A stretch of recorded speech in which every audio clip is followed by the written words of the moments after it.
अस्सलाम वालेकुम। आज हम पढ़ेंगे न्यूरोमस्कुलर जंक्शन के बारे में, जहाँ जैसे लफ्ज़ से पता चल रहा है न्यूरो मीन्स न्यूरॉन, मस्कुलर मतलब मसल। न्यूरॉन और मसल के दरमियान में जो कनेक्शन होगा या जो कम्युनिकेशन होगी आज हम उसके बारे में पढ़ेंगे। ठीक है। अब ये देख लेंगे कि हमने मोस्टली टर्म सुनी होती है, एफएससी में पढ़ के आए होते हैं कि साइनेप्स। साइनेप्स का मतलब होता है कि कोई भी स्पेस जो भी किसी भी दो सरफेसिस के दरमियान में हो। अब ये जिस तरह से ये जो स्पेस यहाँ पे बनाई है इसको हम कहते हैं साइनेप्स। जो साइनेप्स के ऊपर वाली मेम्ब्रेन होगी हम उसे कहते हैं pre. Pre means before, before synapse और after synapse, pre synaptic membrane. ठीक है। और जो साइनेप्स के नीचे पड़ी होगी उसे हम कहेंगे ये वाली मेम्ब्रेन को पोस्ट साइनेप्टिक मेम्ब्रेन। ठीक हो गया। अब जो भी नर्व एंड मसल की तरफ लेके आ रही होगी, जिसमें हमने पढ़ा था सेंसरी। सेंसरी ये थी कि जो पेरिफेरी से सेंट्रल नर्वस सिस्टम के पास लेके जा रही थी सिग्नल, सेंसरी नर्व थी। और जब वहां से सिग्नल लेके आ रही थी इफेक्टर्स के पास, ये यहाँ तो ग्लैंड से या फिर मसल से।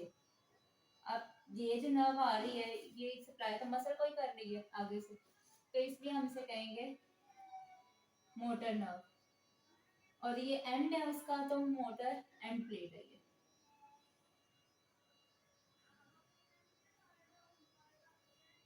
ठीक है।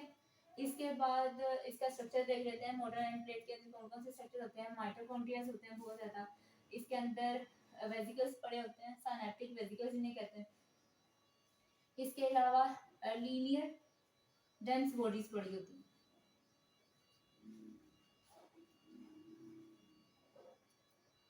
और इसके अलावा जो इंटरेस्टिंग स्ट्रक्चर है जिसके बारे में हमें आगे जाकर पता चलेगा वो है वोल्टेज गेटेड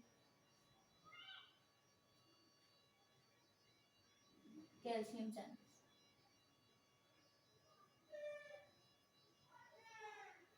ये सारा स्ट्रक्चर हो गया मोटर एंड प्लेट का। ये प्री सिनेप्टिक मेम्ब्रेन के ऊपर या फिर उस नर्व के अंदर क्या क्या चीजें पड़ी हुई थी। वेसिकल्स आ जाएंगे, डेंस बॉडीज आ जाएंगी, कैल्शियम गेटेड चैनल्स आ जाएंगे, माइटोकॉन्ड्रिया आ जाएगा। अब हम पोस्ट सिनेप्टिक मेम्ब्रेन में देख लेते हैं कौन कौन से स्ट्रक्चर्स होते हैं। First of all mitochondria.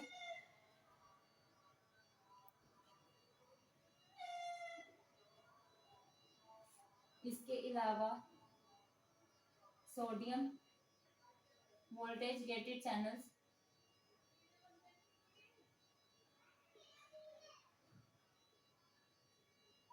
और एसिटाइल कोलिन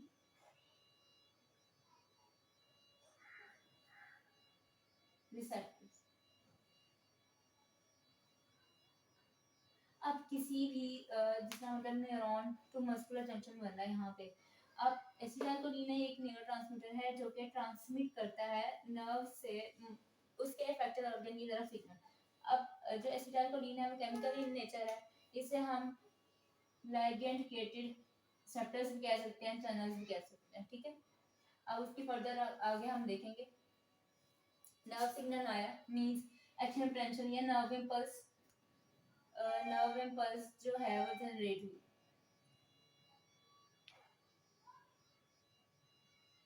जब नर्व इम्पल्स जनरेट होगी वो क्या करवाएगी कि यहाँ पे जो वोल्टेज गेटेड कैल्शियम चैनल्स पड़े हुए हैं ये एक्टिवेट होंगे और ये कैल्शियम की एंट्री इनसाइड द सेल करवा देंगे। जब ये calcium inside the cell entry करेगा तो जाके ये क्या करवाएगा कि ये जो हमारे पास वेसिकल्स प्यारे प्यारे से पड़े हुए हैं जिनके अंदर एसिटाइलकोलिन है, इन एसिटाइलकोलिन के वेसिकल्स को लेके आएगा ये प्री सिनेप्टिक मेम्ब्रेन के पास। ठीक है। अब वहां से इनकी डॉकिंग करवाना स्टार्ट कर देगा। जो इसके अंदर वेसिकल्स होंगे वो जाके फ्यूज कर जाएंगे मेम्ब्रेन के साथ और जो एसिटाइलकोलिन है विद इन द सिनैप्स आ देगा। ठीक है। कंटिन्यू करते हैं अपने टॉपिक को। ये सारी चीजें हो गई थी। अब मैं बता रही थी कि ये जो इमेजिनेशन बनती है इसको हम कहते हैं सिनेप्टिक गटर और इसके अलावा ये जो स्पेस बनती है यहाँ पे, ये सारी स्पेस जो नज़र आ रही है, इसे हम फैनेटिक डेप्थ या स्पेस कहते हैं। और इसकी जो थिकनेस होती है या डायमीटर होता है वो 20 to 30 नैनोमीटर होता है। ठीक है, अब बात हो गई थी कि जो वेसिकल है ये गोल्गी एपरेटस के अंदर बनना था, जो कि सेल बॉडी के अंदर होता है न्यूरॉन की, और जो एसिटाइलकोलिन है वो बनता है साइटोसोल से। कैल्शियम ने गैल्वेनिन इंडिपेंडेंट प्रोटीन काइनेज को एक्टिवेट किया, ने फॉस्फोराइलेट करवाया। अब उन्होंने क्या करना है, ये जो सिनेप्सिन प्रोटीन है इसको एक्टिवेट करवा दिया। अब इस सिनेप्सिन प्रोटीन है, ये जो कैल्शियम यहाँ से अंदर चलेगी थी, ठीक है। अब इसका मेन काम यही है कि इसने वेसिकल्स की डॉकिंग करवानी है। अब इन वेसिकल्स को लेके आएगी मेम्ब्रेन के पास, यहाँ पे इनको यहाँ पे एंकर करवा देगी, मतलब इन्हें अटैच करवा देगी मेम्ब्रेन के साथ। ठीक है, ये सिनेप्सिन प्रोटीन का काम है। और फिर उसके बाद इनकी डॉकिंग होगी एसिटाइलकोलिन के जो सारे न्यूरोट्रांसमीटर है, ये केमिकल लाइगेंड है जो कि इससे ये सिनेप्टिक स्पेस के अंदर ले आएगी। अब सिनेप्टिक स्पेस में ये जब आ जाएगी तो ये इतनी देर यहाँ पे स्टे अप नहीं करती, ये जाके अपने रिसेप्टर्स के साथ बाइंड करेगी। ये ब्लैक इन कलर इसके एसिटाइलकोलिन के रिसेप्टर्स हैं। ठीक है, अब जब ये अपने रिसेप्टर्स पे आके बाइंड करती है, अब जब न्यूरोमस्कुलर जंक्शन में एसिटाइलकोलिन रिलीज नहीं हुई, मतलब जो नर्व है या मसल जो है वो अपने रेस्टिंग स्टेट के अंदर पड़ा हुआ, रिलैक्सिंग स्टेट के अंदर पड़ा हुआ। अब जिसी तरह ही जो इसके रिसेप्टर की नेगेटिव स्टेट है वो ये है कि जो sodium voltage gated sodium channels होता है, उनके एक्टिवेशन के लिए रिक्वायर होता है कि एसिटाइलकोलिन वहाँ पे आके बाइंड करे। ठीक है, अभी यहाँ से ये अलाउ नहीं कर रहा किसी भी आयन को, क्योंकि ये क्लोज है। जब यहाँ पे इस कॉम्प्लेक्स के ऊपर एसिटाइलकोलिन के रिसेप्टर्स के ऊपर एसिटाइलकोलिन आके बाइंड करेगी, देन ये वोल्टेज सोडियम आयंस को अपने अंदर से जाने देगा। और ये नेगेटिवली इंचार्ज होता है इनसाइड, तो इसीलिए ये अलाउ नहीं करता किसी भी नेगेटिव आयन को, जिसमें मतलब क्लोराइड है वो भी एक्स्ट्रा सेलुलर मैट्रिक्स के अंदर बहुत ज़्यादा पाया जाता है। ठीक है, एक्स्ट्रा सेलुलर मैट्रिक्स लगा लेंगे, एक्स्ट्रा सेलुलर फ्लूइड लगा लेंगे। अब इसका जो ओवरऑल एसिटाइलकोलिन के रिसेप्टर है, इनका वेटेज मॉलिक्यूलर वेट जो होता है वो 2,75,000 होता है। और जो ओपनिंग ये क्रिएट करता है आफ्टर एक्टिवेशन, जब इसके रिसेप्टर एक्टिवेट होते हैं, तो वो होती है 0.65 नैनोमीटर। अब एसिटाइलकोलिन आके अपने रिसेप्टर के ऊपर बाइंड किया तो ये क्या करेगा, सोडियम आयंस की एंट्री इनसाइड द सेल करवाना शुरू कर देगा। ठीक है, अब एक चीज याद करने वाली है कि ये स्पेसिफिक क्यों होती है, सिर्फ एसिटाइलकोलिन के रिसेप्टर जो है स्पेसिफिक क्यों है सोडियम आयंस के लिए। एक बात तो ये है कि सोडियम आयन की कंसंट्रेशन बहुत ज़्यादा है आउटसाइड द सेल। ठीक है, या आउटसाइड द मसल सेल, और इनसाइड जो है कंसंट्रेशन बहुत ज़्यादा होती है पोटेशियम आयंस की।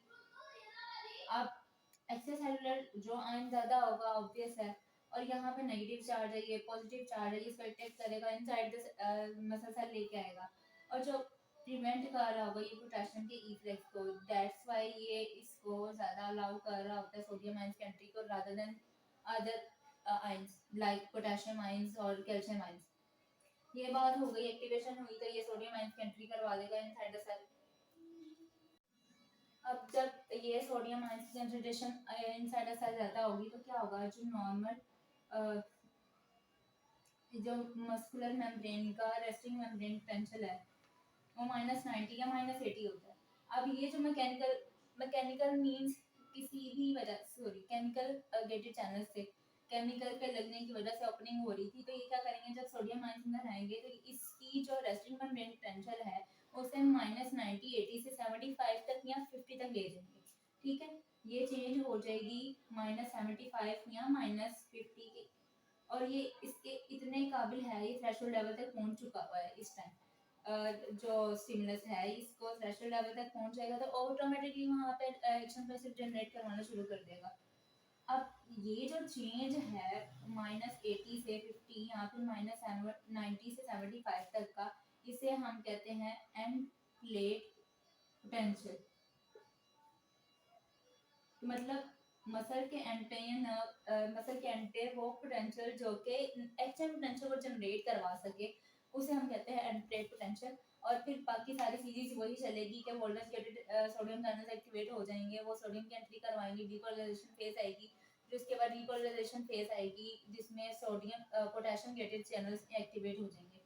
सेम बाकी सारी चीज़ें वहीं चलेंगी। न्यूरोमस्कुलर जंक्शन में मेन बात यही थी कि नर्व के अंदर क्या क्या स्ट्रक्चर है, उनका फंक्शन क्या है, परफॉर्म करवा रहे हैं, और जो मसल के अंदर कौन कौन से स्ट्रक्चर हैं वो काम किस तरह से कर रहे हैं।